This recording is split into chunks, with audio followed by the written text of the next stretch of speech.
30 years ago, Medellin was known as one of the most violent and dangerous cities in the world. Today, its remarkable journey is studied globally as one of the most profound urban transformations in modern history. But this change was no accident.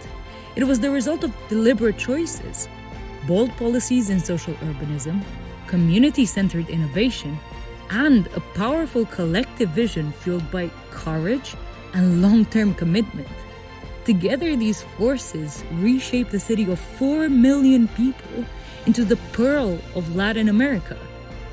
Join Florin Negruțiu and his guests on a journey through Colombia, a land of color, coffee, energy, and vibrant spirit. Along the way, you will meet the leaders who helped transform Medellin and redefine the future of an entire country.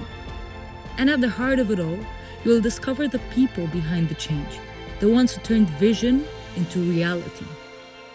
The story of one of the greatest transformations of our time. Hello, buenas tardes, and welcome to the Greatest Transformation Conversations. Today, we talk about transformation, the transformation of a city and of the people who chose to believe in it. My name is Florin Negruțiu, I'm a journalist, and my first guest is Alonso Salazar, the journalist who documented the darkest years of this city of Medellin and later become its mayor, helping turn a city once associated with crime and violence into a global example of urban renewal. Alonso, welcome to the conversation. Muchas gracias por la invitación, a Ivette por invitarme a compartir con este grupo y muy gustoso de compartir con un colega. The pleasure is mine.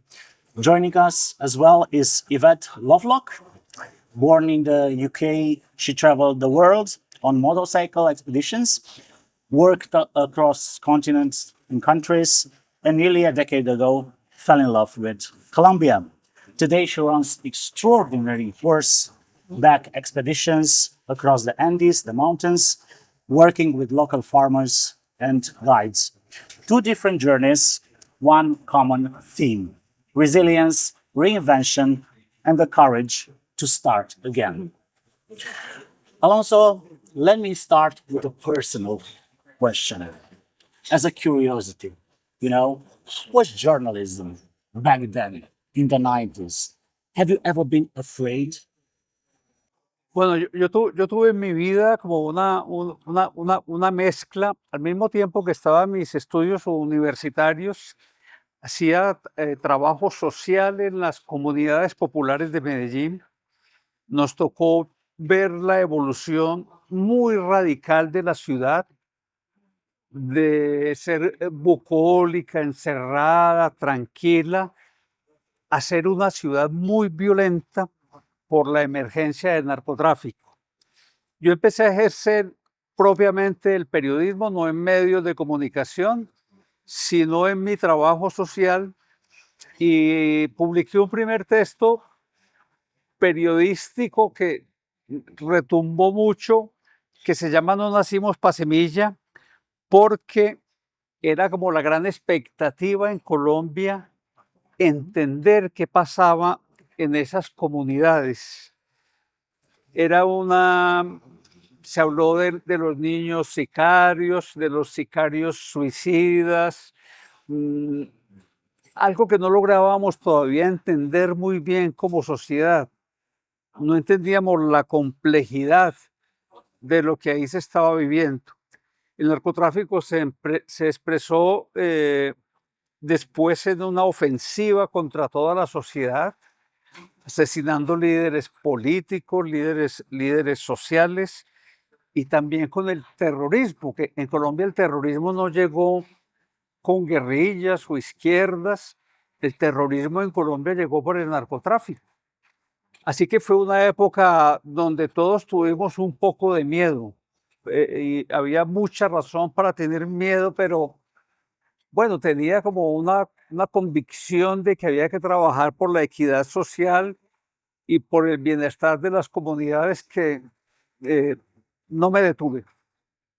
In the 90s, you wrote this book, Born to Die in Medellin.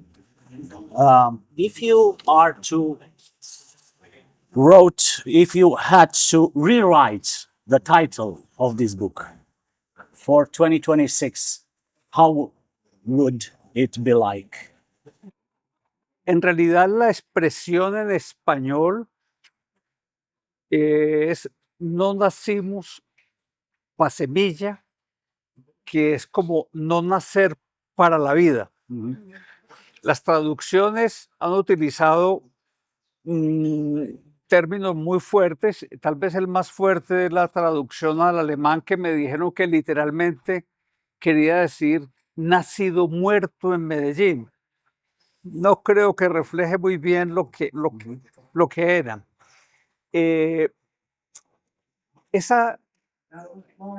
Yo tuve que empezar a entender que aparte de que había un tema de pobreza y de exclusión económica entre estos jóvenes que ejercían violencia, había en el fondo un tema de identidad, un problema de falta de sentido de la vida que los llevaba a ser muy desprendidos y a utilizar esa expresión, no nacimos pa' semilla. Sin embargo, después que salió el libro, que se hizo pues muy popular, no existían redes, pero se podría decir que fue muy viral, los jóvenes de estos sectores, muchos jóvenes de esos sectores, empezaron a decir, sí nacimos pa' semilla, y empezaron a ejercer como una afirmación existencial también, como no todo aquí es destrucción y violencia y muerte. Al mismo tiempo se hizo una película que se llamaba No Futuro, muy parecida en contenido a No Nacimos pa' Semilla, y también decían Sí Futuro. De tal manera que no sé si lo volviese a escribir, la vida es un eterno aprendizaje, como de una manera que marca solo los aspectos negativos de una comunidad. Era una urgencia, pero quizá volvería a escribirlo con más equilibrio, contando que en esas mismas comunidades sí había gente que nacía para la vida y la creación. Yvette, you came to Colombia as a traveler and stayed as a, I don't know, believer? Yeah, definitely. What did this country give to you that the rest of the world didn't? And if you remember, how were the first days here? How did Medellin look like those days? Okay, so I think what attracted me to Colombia was this country has a magic that I haven't seen anywhere else in the world. The people have so much courage, so much resilience, and the kindness. The kindness I find everywhere I travel. And I suppose as well, being a woman traveling through Colombia, I actually feel really safe. And it's because of the community. If anything was to happen, for example, if I'm driving my motorcycle or my car and I break down, there's always, within minutes, 10 people around me trying to help me. So that's one of the reasons I love this country. The community is really special here. And the way it's changed is it's incredibly impressive. So when I first arrived in the country, I'll tell you from a tourism perspective, because it's kind of how I've seen Colombia. When I first arrived here, it was more of backpackers that came. People traveling, a bit more wild. And then since then, over the years, we've seen more people come, families. People bring their children here because the safety is becoming more of a recognition across the world. But you came here after the renewal of the city? So I came here actually after the peace treaty was signed in 2016. So I think that was a really big impact because globally, the way the world sees Colombia changed. And so people perceived it as being safe. I mean, when I arrived here, I was traveling around in 2014. I felt really safe then, if I'm honest. But when that peace treaty was signed, the Colombia had a different perception across the world. And then slowly, more tourism magazines and publications started expressing the incredible things there is to see and do in Colombia. So families started coming, and now we've got to the point where there's a lot more luxury tourism and business retreats as well. You said you felt safe when you came here. you should be thankful to this guy? Yeah. Why is that? So Alonso placed the idea of hope in people's minds. So what his administration did years ago was change the mindsets of people, and that spread like a ripple effect, not just from Medellin. It started in Medellin. This movement started in Medellin, and it spread out across all of Colombia. The idea of hope, resilience, anything's possible. You really feel it. Alonso, there is a question that bothers me. I cannot understand how all that violence magically disappear. Where did this violence go? No fue mágicamente. Fue un proceso Process. muy largo en el que hubo que trabajar desde el punto de vista también de policía, de represión, sin haber abatido a Pablo Escobar. Es muy difícil que esta ciudad pudiese tener un cambio, ¿no? Es un tema complejo. Aquí la sociedad atemorizada le hizo primero muchas concesiones a Pablo Escobar, pero cuando él las burló todas, pues hubo una combinación de sus enemigos para derrotarlo.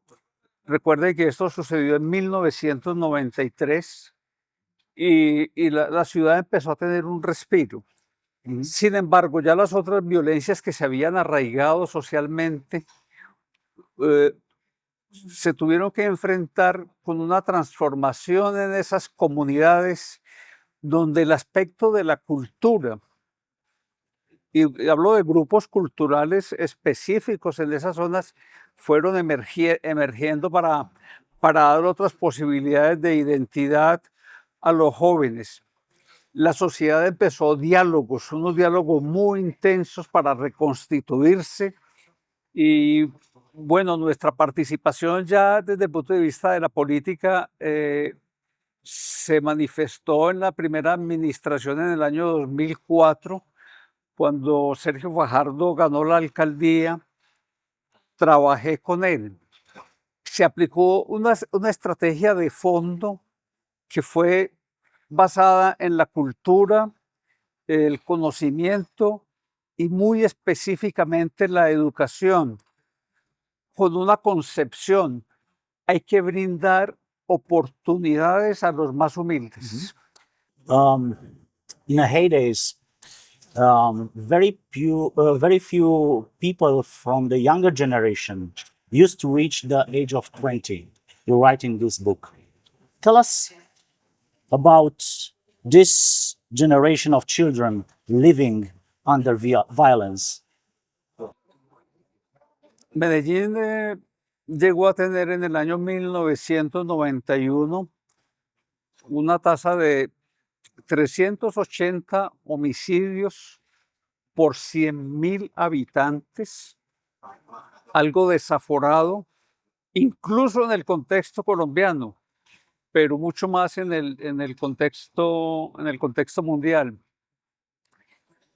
Y una buena parte de quienes mataban y de quienes morían eran jóvenes, casi adolescentes o en un margen hasta los 22, 24 años. Yo una vez me puse a pensar mucho en eso.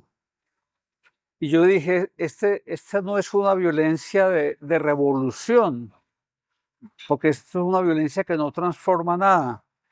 Esta es una violencia de implosión, lo que se revienta hacia adentro, porque era básicamente jóvenes pobres matando jóvenes pobres, o al servicio del narcotráfico, o al servicio de estructuras guerrilleras, o en organizaciones espontáneas. Un drama muy grande para esta sociedad. Entonces, lo que tocó hacer fue garantizar que los niños desde su primera infancia estuviesen vinculados al sistema escolar con programas que llamamos Buen Comienzo, hacer campañas de escolarización de quienes estaban por fuera, multiplicar las redes de cultura como las bandas de música juvenil. Montamos escuelas populares en muchas partes y el deporte y la recreación y generar una inercia positiva de ciudad, de creer que se podía cambiar. Había un dicho acá, en esa época de crisis, esto no lo cambia nadie. Y quizás el resultado de fondo de lo que logramos fue, esto sí era posible cambiarlo. If a young boy growing up today in the hills above Medellin asks you for one piece of advice about his future, what would you tell him that nobody told the boys you interviewed 30 years ago? El gran problema que teníamos en ese tiempo, quienes trabajábamos por el cambio social en esas zonas, era que no teníamos herramientas, no teníamos cosas que ofrecer que mejoraran realmente la vida de estas personas. Bueno, hoy en día no es un paraíso, no es la ausencia total de problemas, siguen siendo realidades muy complejas, pero empezamos a crear instrumentos donde nuestro objetivo fundamental era decir, los jóvenes tienen que adquirir conocimiento. Conocimiento es el capital contemporáneo para poderlos hacerlos competitivos en la ciudad y en las estrategias de que lleguen al conocimiento también construir socialidad, identidad y proyección desde el sistema escolar, el sistema básico. Creamos programas para que pudieran acceder a la educación superior universitaria en entidades públicas o privadas con recursos de la ciudad. Lo que nos sorprendió a nosotros cuando gobernamos es que Medellín tenía posibilidades económicas de brindar alternativas. De tal manera que hoy en día a esos jóvenes no solo sería invitarlos a que se comportaran bien en el sentido general, que era lo que hacíamos, a ser buenos ciudadanos, sino a decirles, hay este camino y este otro, y quizá también se puede recorrer el camino del arte y la creación, etcétera. Even people around the world still think about this city as the most dangerous place on earth. How long will it take for Medellin and Colombia to fully erase this bad reputation? People have to come and see for themselves. The magical, you can't explain it. You have to come and see what it's like to really understand the kindness of the people, the sense of hope there is here. How long will it take to erase it? I genuinely don't know. It takes a very long time for memories to disappear. And they shouldn't, to be honest, they shouldn't. What's magical about this country and this city is the fact that where it's come from and where it's going is a story that is so inspiring. It should never be forgotten and it should be shared with the world, because every country has its problems. But if we all have enough hope, and if we all realize you can make the impossible possible, as we've seen, this is a story that needs to be spread for the world. You interact with tourists, right? Yes. What do they expect to find here, and what they really discovering? Oh, it's interesting. So my tourists that come now that I work with, it's mainly with horse tourism. So we cross the mountains on the horses. They come, they expect to have a nice time, see a new country, ride the horses. And what they come away with is a completely new appreciation for the fact that Colombia is so diverse, the highest biodiversity of plants, animals, birds, wildlife here. And it's because of the mountains. We've got the Andes Mountains splits the country into 3 parts. And this diversity spreads across the country. And it's not just the plants and the animals, it's the people, it's the foods, it's the lifestyle. I think it's impossible to kind of grasp this concept without seeing it for your own eyes because it really is unbelievable. Just a curiosity and a personal question. Yeah. Did you come to Colombia to find adventure or peace? I love that question. Actually, I hadn't really thought about it, but I found both here, which is an interesting mix. The people have so much peace in their hearts, and I think this comes down to community and the way people work together and connect. And this country there is so much adventure here, more here in Colombia than I found anywhere else in the world. And also, one simple question. Who is your hero? Muy inspiradoras las palabras de Ivette. Coincido profundamente en que no hay que olvidar lo sucedido, y que hay que saber tener ojos para ver la profundidad de los cambios, pero un equívoco grande que puede cometer una sociedad es pensar que ya no hay problemas que resolver. Parte de la tragedia que vivimos fue un descuido muy grande de los dirigentes sociales, empresariales, políticos, con los problemas de las comunidades. En cuanto a con quién me puedo yo identificar, pues yo tengo una profunda admiración por Sergio Fajardo, con quien hicimos esta transformación de la ciudad muy radical, muy contundente, muy evidente, durante 8 años en total que duraron nuestros mandatos. Admiro mucho su perspicacia, su insistencia en posibilidad de transformación. People call Medellin a miracle. Tell me, what was that single decision that really changed the city? Decidir que desde el Estado, en este caso la municipalidad, la función esencial es aliviar las cargas que el desarrollo capitalista va desequilibrando y reconocer que en cada persona, hombre, mujer, niño, joven, hay una dignidad que debe ser identificada y debe ser resaltada, que cada persona debe tener unas condiciones de entorno que la ayuden a crecer y potenciarse. Y el Estado tiene muchas herramientas para hacerlo, pero lo primero que el Estado o quienes están en él deben hacer es reconocer esa dignidad, que es política, constitucional, pero que ante todo es una cuestión de humanidad. Sergio Fajardo used to say that good architecture should follow the humble of the people, the poorest people. Tell us a story about how good architecture, good urbanism really restore people's dignity. En la tradición de las intervenciones del Estado, yo diría que en todo el país, pero hablemos de Medellín, eran intervenciones mediocres para la construcción de escuelas o de hospitales o unas obras grises donde no había participación de la comunidad, donde se prestaba un servicio, pero eso no generaba sentimientos trascendentes.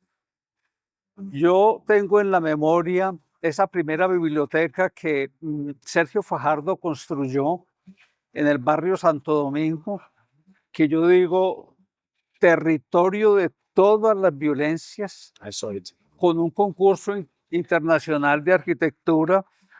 Hizo una biblioteca en la que se dice que un par de meteoritos cayeron sobre ese cerro, ¿no?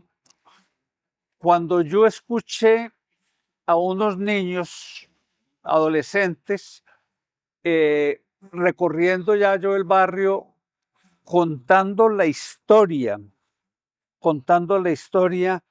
de su comunidad y cómo esos meteoritos y ese arquitecto Massanti habían marcado el fin de la guerra, así lo decían. La guerra terminó. Yo dije, la tarea está hecha. Aquí hay ya otros referentes posibles. Aquí ellos pueden articular algo de futuro simbólico que tenía que ser después también complementado ya con las opciones reales, pero quizá eso daba el origen a cambiar el paradigma tan absoluto que marcó el narcotráfico de que solo el enriquecimiento era futuro. Yvette, Colombia seems to be very vibrant, social, and deeply connected to nature. I want to ask you this thing. How much of this do you think it comes from culture and how much it comes from public policy? I think it comes from a deep historical energy that people have. They have a real connection with the nature around them. I work with a lot of farmers and people in the countryside, and it amazes me how connected they are to the earth. They seem to have an intrinsic understanding of what's about to happen. For example, a thunderstorm. They know when it's going to happen, when it's going to hit. They know when to take our horses back inside. So I think there's that side of things. People have always had this connection with nature. And the second part of your question was about If it's public policy or Policy. culture. so what has there definitely is public policy. From my perspective in tourism, I'm always pleasantly surprised on how much focus there is in protecting the environment. So the parks and the forests near where I live in the center of the country in Finlandia, there's a huge forest called Babelsbremmen, and it's all protected. There's a really big love that people have here for nature, for animals, for the plants around them, and there's a gratitude for the world. For example, the botanical garden here in Medellin, it's an inspiration. And there's many botanical gardens across the country, and they've been protected, and they're thriving, and they're really cared for and valued. And that comes from policy. How is different from what you knew from home in England in terms of the connection with the nature? In terms of the connection, I think we've kind of lost a little bit. We've lost the connection. So I spent a lot of time in London, and the nature's kind of a second side of things. If we're going to build a new building or a supermarket or something new for the future, the kind of nature's of more of a secondary kind of consideration. But interestingly, what I've noticed, especially here in Medellin and the places I travel to, as part of Colombia, the nature's integrated. So parks are really important. And I suppose this goes back to Alonso's, has a big part to play in this. With having things like parks and public spaces and green areas as a real focus and something that's really necessary. We have to have them here in Colombia. Whereas I suppose back home, it almost feels kind of like secondary. Here it's like important to have. And I have one more question for Alonso. Tell me, true or false, Medellin was rebuilt with drug money? Esta siempre fue una ciudad de un gran desarrollo industrial,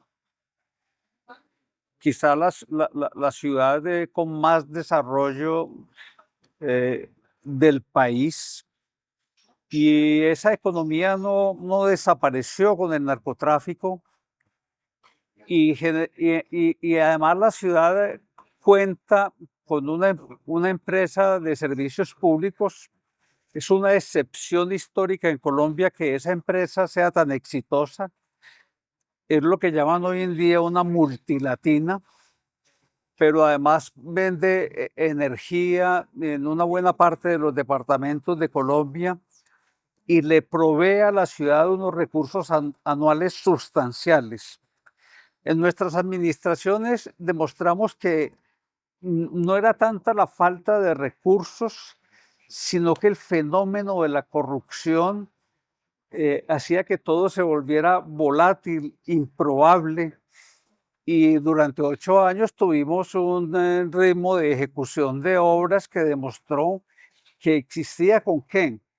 Hay excepciones, desde luego, por ejemplo, el tranvía lo construimos con recursos de cooperación del gobierno francés, con empréstitos de largo plazo. Pero aún eso fue una conquista de nuestro modelo de gobierno porque necesitábamos generar confianza con un Estado como el francés para acceder a esos recursos. Pero cuando Medellín deja de tener un ritmo sostenido, yo diría que probablemente el indicador de corrupción se está disparando. Al contrario, el narcotráfico destruyó esta ciudad. La destruyó en el sentido cultural, melló mucho su economía, la aisló del país. A veces íbamos a Bogotá y nos miraban como que veníamos de una zona sospechosa, quizás como miran en Francia a los de Marsella. Pero cerró totalmente el turismo, nos enconchó totalmente y se disminuyeron las inversiones. El narcotráfico no ha sido fuente de recursos para esta ciudad, ha sido una fuente de tragedias. There was a lot of pain. This is a question for the both of you. There was a lot of pain, a lot of killings, a lot of violence here. So this used to be a very broken society. How hard it is to restore the fabric of the society and to create this infrastructure of trust. Event. It's difficult. A lot of pretty much all my friends and people I speak to know someone who has lost someone or know someone who has had an awful tragedy. So restoring trust is a big part of it. It's incredibly difficult. What I'm amazed at is how the capacity to forgive and the capacity of people to continue to hope for the better. Alonso?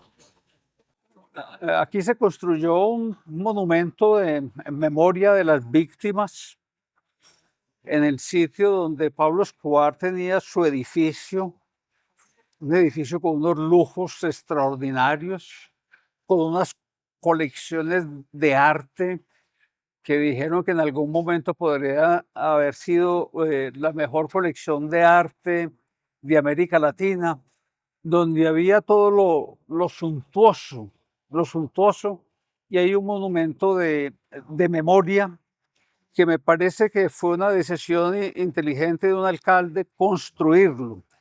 Habíamos nosotros construido en nuestro tiempo el Museo Casa de la Memoria, porque tenemos esa convicción que mencionó Ivette, de que sin ese recuerdo asimilado, transformado, el futuro de la sociedad es incierto.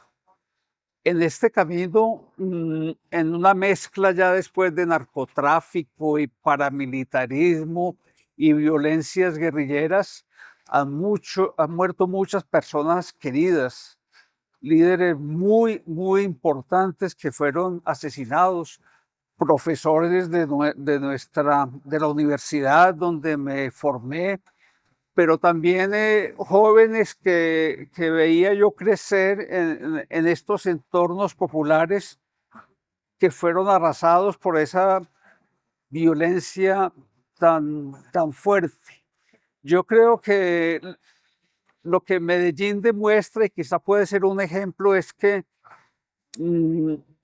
el futuro hay que construirlo.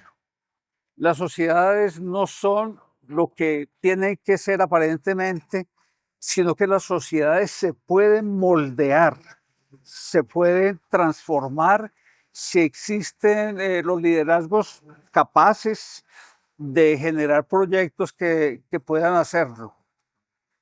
Hay una canción de salsa que dice que este mundo no es para quedarse, pero no hay otro a donde mudarse. Pues aquí nos tocó eso. En la ciudad improbable teníamos que vivir y lo mejor era transformarla y lo logramos. Alonso, Yvette, gracias por compartir estas historias de resiliencia y de esperanza. Thank you. Muchas gracias por la invitación y de nuevo mi renovada gratitud con Ibe por hacerme partícipe de este proyecto.